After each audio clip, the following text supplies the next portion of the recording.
Muito bom dia, está começando mais uma aula aqui de ciências dos sextos anos com a professora Luciane. E hoje nós vamos então dar sequência na resolução aí de alguns exercícios sobre o tema propriedades da água. Pegue então as apostilas na página 181, exercício de número 1. Observe os mergulhadores. Pedro e João são mergulhadores profissionais. E, para os mergulhos profundos, tomam todos os cuidados necessários, sobretudo com a pressão.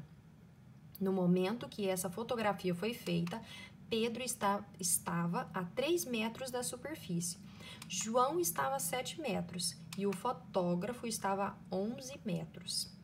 Qual deles estava sob maior pressão exercida pela coluna d'água? Justifique. Então, vamos lá. Coloquei aqui Pedro a 3 metros, João um pouco mais abaixo, a 7, e o fotógrafo, então, a 11 metros de profundidade, um pouco mais abaixo do que João.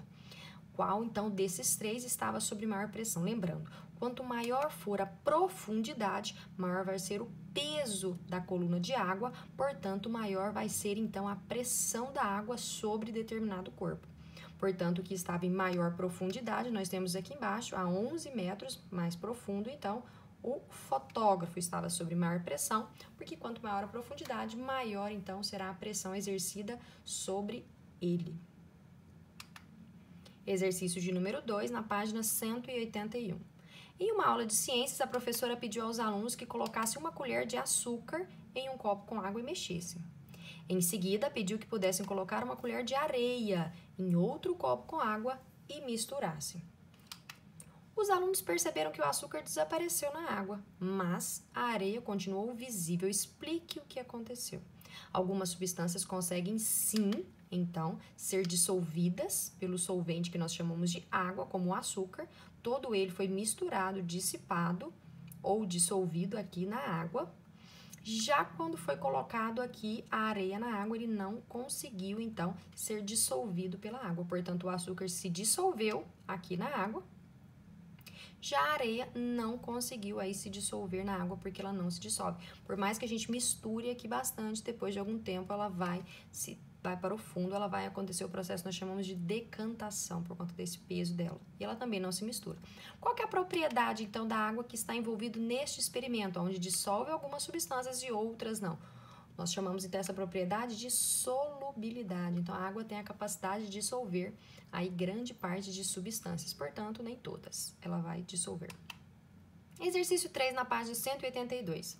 Chamamos de vasos comunicantes 2 ou mais recipientes abertos, aqui nós temos um, do lado de cá, 2, e interligados por meio de um cano. Então, o cano que liga, então, este recipiente esta base aqui embaixo, através do qual o líquido flui de um recipiente para o outro. Então, se a gente colocar água daqui, ela vai de um para o outro. Apesar disso, na imagem vemos que há uma torneira aqui no meio, impedindo essa comunicação aqui entre esses dois recipientes e que os líquidos estão desnivelados. Então, foi colocado água dos dois recipientes e eles estão desnivelados. Esse mais fininho aqui, a água, está aqui numa altura maior e este mais espesso aqui, mais grosso, a água está numa altura menor. Então, eles estão desnivelados. Aqui está mais alto do que esse aqui. O que acontecerá quando a torneira for aberta? Então, aqui nós temos uma torneira impedindo com que essa água desse recipiente venha para cá. Aqui a torneira está fechada. Quando ela for aberta, o que vai acontecer? Aqui, essa que está com a água aqui em maior altura, ele vai, então, ter acesso aqui por esse cano, por essa base aqui, e vai acontecer, então, o que nós chamamos de nivelamento. Essa água aqui, então, ela vai passar para cá e elas vão ficar no mesmo nível, até nivelar, então, essa altura. Então, aqui nós temos um exemplo, né? Na verdade, aqui tem 3 recipientes e eles estão, então, nivelados. Por quê? Porque a base é comum. Qualquer água que eu colocar aqui vai ser distribuída igualmente nos outros 2 recipientes também. Exercício de número 4. Após analisar a figura do prédio, em qual andar você acha que a água deve estar com maior pressão? Vamos lá. Em prédios e casas, as caixas d'água, olha ela aqui em cima, ficam sempre na parte mais elevada, mais alta da casa ou do prédio, para que a água possa fluir, descer, obedecendo ao princípio que nós chamamos de vasos comunicantes. E abastecer todas as torneiras, lembrando que sem o uso, por exemplo, de uma bomba, tá? Sem gastar energia aí. Em qual andar a água sairá com maior pressão? Então, vamos lá. Aqui em cima nós temos a caixa d'água. Lembrando que a pressão vai ser maior quanto maior for o peso da coluna de água. Então, vamos lembrar aqui, ó. Maior distância aqui da caixa d'água, maior profundidade, vamos dizer assim, né? Maior altura, tá? Ou seja, distância da caixa d'água vai ser a maior pressão. Então, qual está mais longe aqui da caixa d'água? Nós temos lá do primeiro andar a água, então vai sair com maior pressão, maior força aqui pelas torneiras. Portanto, letra D, nos apartamentos do primeiro andar. Se perguntasse qual desses aqui andares a água sai com menor pressão, claro que é o que está mais perto da caixa d'água. Portanto, de menor pressão, quarto andar. Quanto mais longe, maior a pressão. O primeiro andar tem mais pressão e o quarto menor a pressão da água aí sobre as torneiras. Exercício 5. O mosquito fêmea da espécie Aedes aegypti, né, o famoso mosquito da dengue, precisa de água parada para dar continuidade ao seu ciclo de vida. Ou seja, a fêmea, ela vai colocar os ovinhos aqui na água, ele vai se transformar em larvinhas aqui na água mesmo, pupa, e depois da pupa o adulto. Então, para completar o ciclo de vida, ou seja, a reprodução dele. Explique o fenômeno que permite a esse mosquito e a outros insetos caminharem aqui por cima da água, sem eles afundarem. O princípio que nós chamamos é denominado de tensão superficial da água, ou seja, é uma ligação aqui na superfície da água das moléculas de H2O, e elas estão interligadas, uma ligada com a outra, uma força de coesão aqui, formando então uma fina película aí de camada elástica na superfície da água.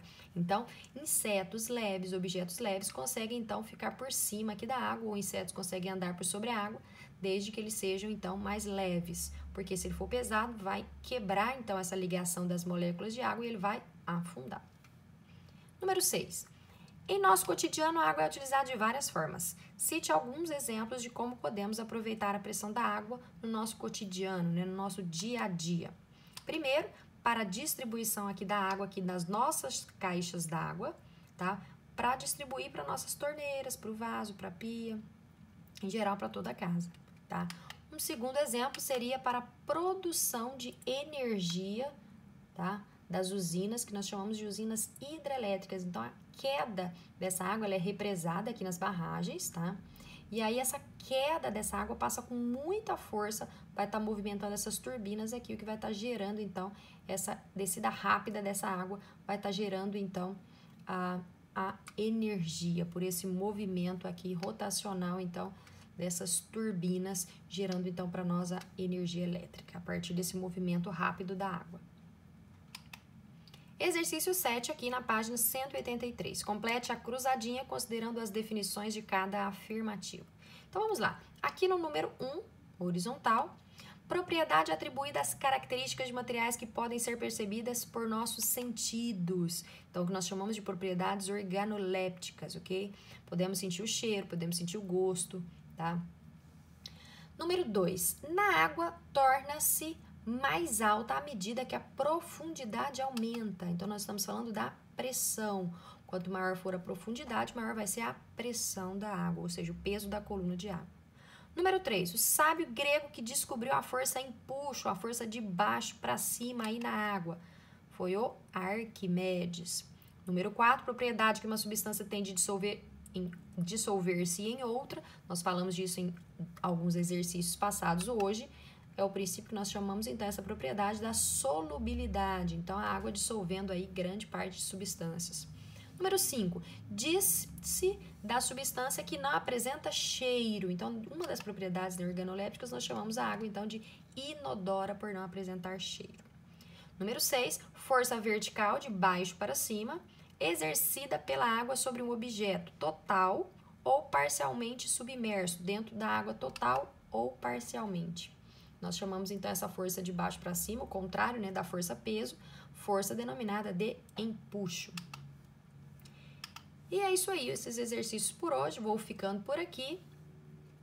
E vamos para a segunda parte, então, da nossa aula, com as explicações sobre a pesquisa orientada. Então, vamos lá para o grupo. Beijo!